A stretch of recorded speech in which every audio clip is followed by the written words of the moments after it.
إن الحمد لله نحمده تعالى ونستعينه ونستغفره ونعوذ بالله من شرور أنفسنا ومن سيئات أعمالنا. من يهده الله فلا مضل له ومن يضلله فلا هادي له، وأشهد أن لا إله إلا الله وحده لا شريك له، وأشهد أن محمدا عبده ورسوله. يا أيها الذين آمنوا اتقوا الله حق تقاته ولا تموتن إلا وأنتم مسلمون. يا أيها الناس اتقوا ربكم الذي خلقكم من نفس واحدة وخلق منها زوجها وبث منهما رجالا كثيرا ونساء، واتقوا الله الذي تساءلون به والأرحام إن الله كان عليكم رقيبا. يا أيها الذين آمنوا اتقوا الله وقولوا قولا سديدا يصلح لكم أعمالكم ويغفر لكم ذنوبكم، ومن يطع الله ورسوله فقد فاز فوزا عظيما. أما بعد، ألا وإن خير الكلام كلام الله تبارك وتعالى، وخير الهدى هدى نبينا محمد صلى الله عليه وعلى آله وصحبه وسلم، وشر الأمور محدثاتها، فإن كل محدثة بدعة، فإن كل بدعة ضلالة، وكل ضلالة في النار. أعاذنا الله وإياكم والمسلمين من النار. أيها المسلمون عباد الله، أوصي نفسي وإياكم بتقوى الله فقد فاز المتقون. Hadirin kaum muslimin, jamaah sidang salat Jumat yang semoga senantiasa dirahmati dan dimuliakan oleh Allah tabaraka wa taala. Kebiasaan dari para khutbah di setiap awal khutbah selalu mengajak kepada kita semua untuk kita senantiasa bertakwa kepada Allah Subhanahu wa taala dengan sebenar-benarnya takwa, dengan menjalankan perintah-perintah Allah dan menjauhi dari segala apa yang dilarang oleh Allah tabaraka wa taala. Allah Subhanahu wa taala berfirman dalam Al-Qur'an, "Wa tazawwadu fa inna khairaz zadi taqwa." Dan berbekallah kalian karena sebaik-baik bekal adalah bekal ketakwaan kepada Allah Subhanahu wa taala. Ayyuhal muslimuna ibadallah, Allah Subhanahu wa taala telah memberikan kita karunia, kenikmatan yang cukup banyak. Dari awal kita diciptakan oleh Allah Subhanahu wa taala, dari kita berjalan di muka bumi ini mengarungi segala sesuatu, semuanya tentunya tidak lepas dari karunia kenikmatan Allah Subhanahu wa taala. Allah Subhanahu wa taala berfirman dalam Al-Qur'an, "Wa in ta'uddu ni'matallahi la tuhsuha." Kalau kalian wahai manusia mencoba untuk menghitung-hitung kenikmatan Allah, maka kalian tidak akan sanggup, tidak akan mampu menghitung kenikmatan Allah. Kalau mungkin di negeri kita orang-orang yang sibuk dengan suka hitung-hitungan, mereka yang dikenal dengan kantor akuntan publik KAP ataupun mungkin OJK ataupun siapa mereka yang suka berhitung, ya, mereka bisa berhitung dan mereka bisa mengetahui antara aset yang satu dengan yang lainnya, mereka bisa mengetahui antara keuntungan dan kerugian dan yang lainnya. Tapi Allah Subhanahu wa taala menyatakan, kalau kalian mencoba untuk menghitung kenikmatan yang telah Allah berikan kepada kalian, maka kalian tidak akan sanggup, kata Allah Subhanahu wa taala. Maka ayyuhal muslimuna ibadallah, Allah Subhanahu wa taala begitu banyak memberikan kita karunia kenikmatan. Maka yang diminta oleh Allah Subhanahu wa taala cuma satu, untuk kita hanya beribadah kepada Allah Subhanahu wa taala. Allah tidak meminta kita ganti rugi. Allah enggak pernah minta kepada kita, "Wahai hambaku, sesungguhnya aku telah memberikan karunia kepada kalian, tolong dong kalian bayar kepada diriku, kepada Allah Subhanahu wa taala." Allah enggak pernah minta kepada kita. Ayyuhal muslimuna ibadallah, dalam ayat Al-Qur'an Allah Subhanahu wa taala sebutkan, "Fa amma bi ni'mati rabbika fahaddits." Dan adapun dari apa yang telah Allah berikan berupa kenikmatan kepada kalian, maka implementasikanlah. Mengimplementasikan kenikmatan yang telah Allah berikan kepada kita dengan cara apa? Dengan cara kita bersyukur. Oh, dengan cara bersyukur, dengan cara ketika kita makan-makan dengan teman-teman kita di restoran, kemudian kita foto, kemudian kita upload di media sosial. Ini bukan dari bentuk rasa syukur kepada Allah Subhanahu wa taala, tapi ini adalah bentuk rasa kesombongan dari manusia. Ayyuhal muslimuna ibadallah, di dalam sebuah hadits qudsi Allah Subhanahu wa taala berfirman, Ya ibadi, inni haramtu dhulma ala nafsi, wa ja'altuhu bainakum muharrama fala tadhalamu. Ya ibadi, kullukum ja'i'un, illa man at'imtuhu fastat'imuni at'imkum. Ya ibadi, kullukum 'arin, illa man kasaitu faksuni aksikum. Allah Subhanahu wa taala berfirman dalam hadits qudsi, wahai hambaku, sesungguhnya aku telah mengharamkan perbuatan zalim atas diriku dan aku mengharamkan perbuatan zalim atas kalian. Jangan kalian saling mendolimi antara satu dengan yang lainnya. Wahai hambaku, sesungguhnya kalian semua dalam keadaan lapar, maka mintalah makanan kepada diriku, niscaya aku akan memberikan makan kepada kalian. Wahai hambaku, sesungguhnya kalian semua dalam keadaan telanjang, mintalah pakaian kepada diriku, niscaya aku akan memberikan pakaian kepada kalian, kata Allah Subhanahu wa taala.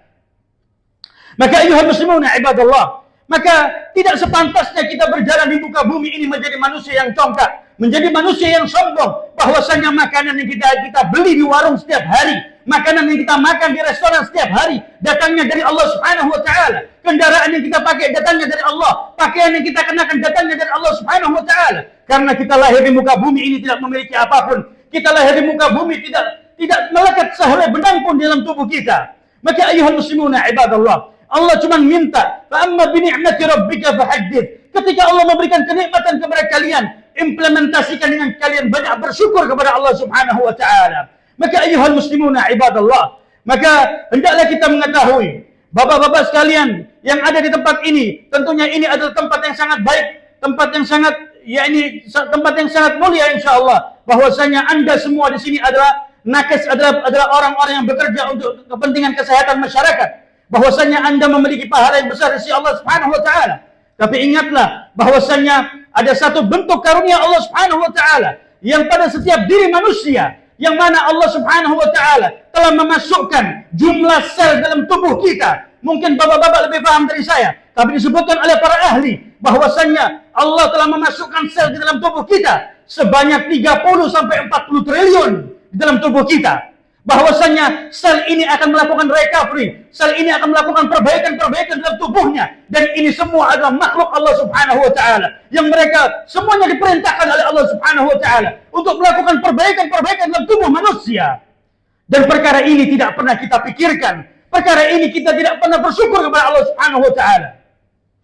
Sehingga disebutkan dalam sebuah hadis yang sahih dari hadisnya Abdullah bin Abbas radhiyallahu anhuma di dalam Sahih Bukhari, Ar-Rasul alaihi salatu wassalam beliau bersabda, "Ni'matani maghbunun katsirun fihima minan nas, as-sihhatu wal faragh."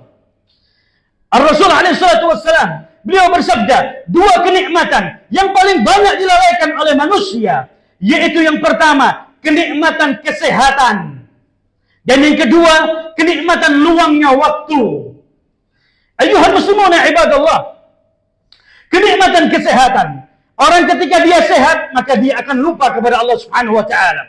Dia lupa bahwasanya Allah telah memasukkan di dalam dirinya 30 sampai 40 triliun sel, yang mana sel itu bekerja setiap harinya atas perintah Allah Subhanahu wa taala.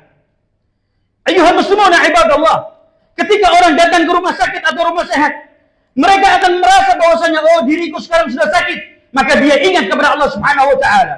Sehingga Rasul mengatakan, dua kenikmatan yang paling banyak dilupakan oleh manusia, kenikmatan kesehatan. Jaga pola hidup Anda, jaga pola makan Anda, karena ini adalah sumber dari penyakit. Penyakit itu bersumber dari dua perkara tersebut, dari pola makan dan pola hidup, yang mana Allah sudah mengatur sedemikian rupa bahwasanya Rasul alaihi salatu wassalam dalam hadis yang sahih beliau bersabda bahwasanya fa inna li rabbika 'alaika haqqan, fa inna fi ahlika 'alaika haqqan, wa fi jasadika 'alaika haqqan, fa'ti kulli dhi haqqin haqqahu. Dalam sebuah hadis yang sahih, ketika sahabat Abu Darda radhiyallahu anhu dia mengadukan Salman Al-Farisi kepada Rasulullah sallallahu alaihi wasallam, karena ada kronologisnya. Kenapa Salman menegur Abu Darda ketika dia rajin beribadah kepada Allah tanpa dia mengabaikan keluarganya, tanpa dia mengabaikan tubuhnya, jasadnya. Dia forsir, dia beribadah kepada Allah. Sehingga istrinya mengadukan kepada Rasulullah, "Ya Rasulullah, Abu Darda adalah orang yang senantiasa dia taat beribadah kepada Allah, tapi dia mengabaikan keluarganya, dia mengabaikan jasadnya dan sebagainya."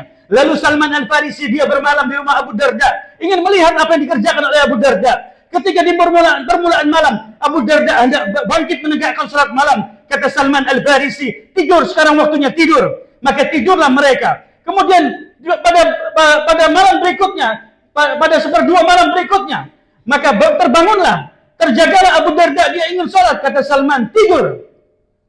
Sampai pada sepertiga malam terakhir, maka Salman Al-Farisi radhiyallahu anhu dia mengatakan, sekarang waktunya sholat di sepertiga malam terakhir. Maka sholatlah Abu Darda radhiyallahu anhu ketika itu. Di pagi harinya dia mengadukan Salman Al-Farisi radhiyallahu anhu kepada Rasulullah. Maka Rasulullah mengatakan, Rasulullah bersabda, sesungguhnya Rabbmu Allah Subhanahu wa taala itu memiliki hak yang harus kamu berikan.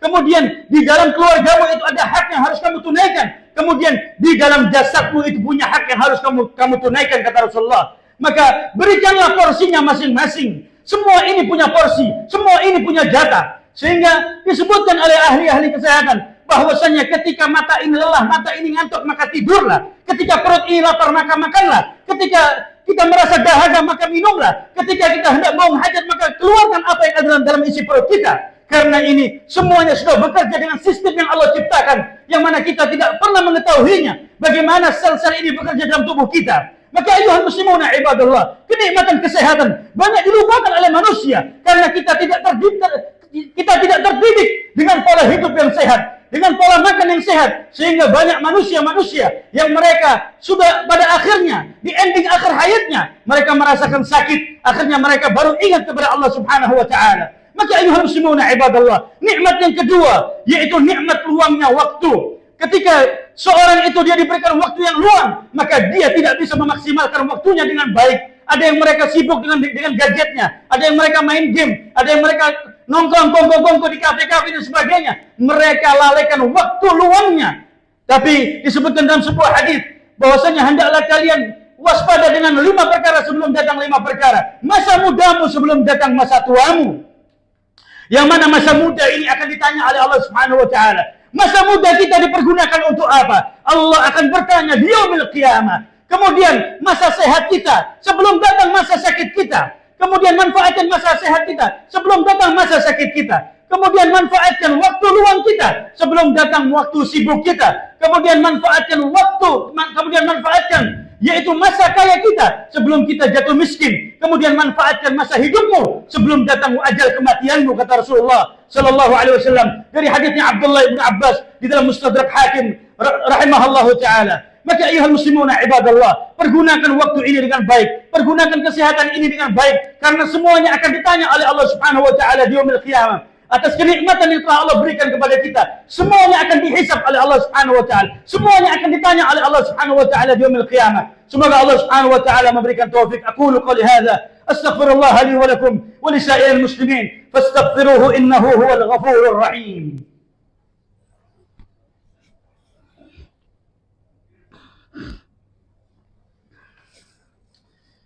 Alhamdulillah rabbil alamin. Wa bihi nasta'inu ala umuri dunya wad din. وعلى آله وأصحابه ومن تبعهم بإحسان إلى يوم الدين وبعد.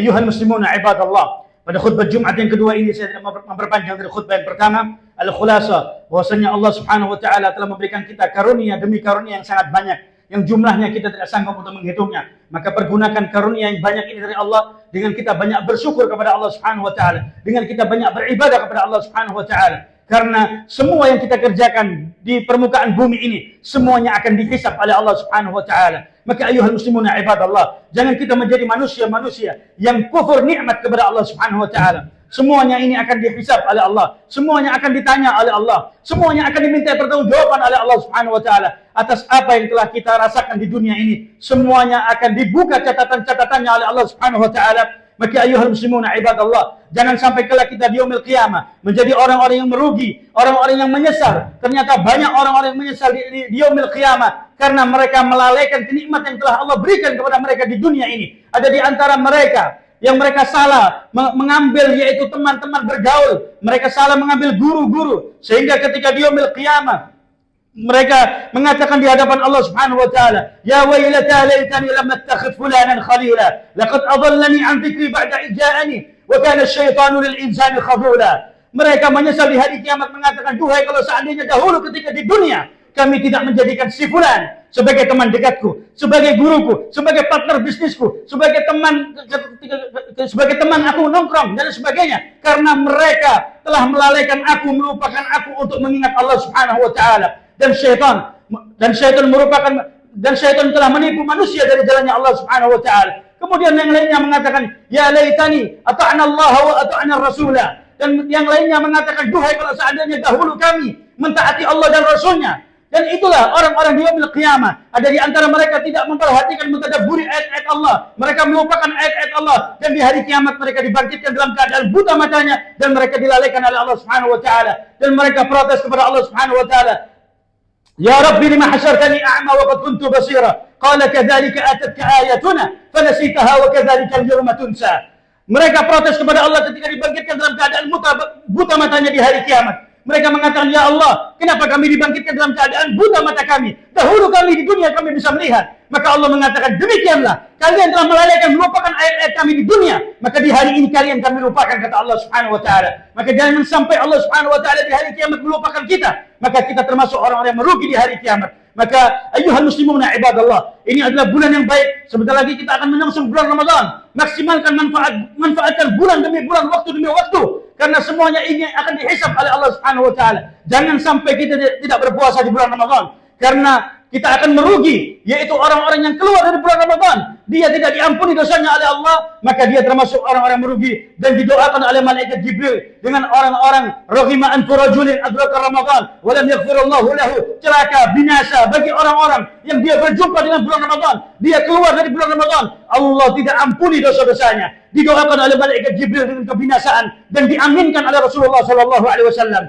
Maka ayuhal muslimuna ibadallah, manfaatkan waktu kita, manfaatkan kesehatan kita, manfaatkan apa yang telah diberikan kenikmatan Allah kepada kita, karena semuanya akan dihisab oleh Allah Subhanahu wa taala. Semoga Allah Subhanahu wa taala memberikan taufik kepada kita semua, dan semoga Allah Subhanahu wa taala mengampuni dosa-dosa kita, dosa kedua orang tua kita, dosa guru-guru kita. Rabbana ighfir lana wa li ikhwanina alladhina sabaquna bil iman, fala taj'al fi qulubina ghillan lil ladzina amanu rabbana innaka ra'ufur rahim. ربنا ظلمنا أنفسنا وإن لم تغفر لنا لترحمنا لنكونن من الخاسرين. ربنا لا تزغ قلوبنا بعد إذ هديتنا وهب لنا من لدنك رحمة إنك أنت الوهاب. ربنا آتنا في الدنيا حسنة وفي الآخرة حسنة وقنا عذاب النار. وصلى الله على نبينا محمد وعلى آله وصحبه وسلم والحمد لله رب العالمين. أقم الصلاة.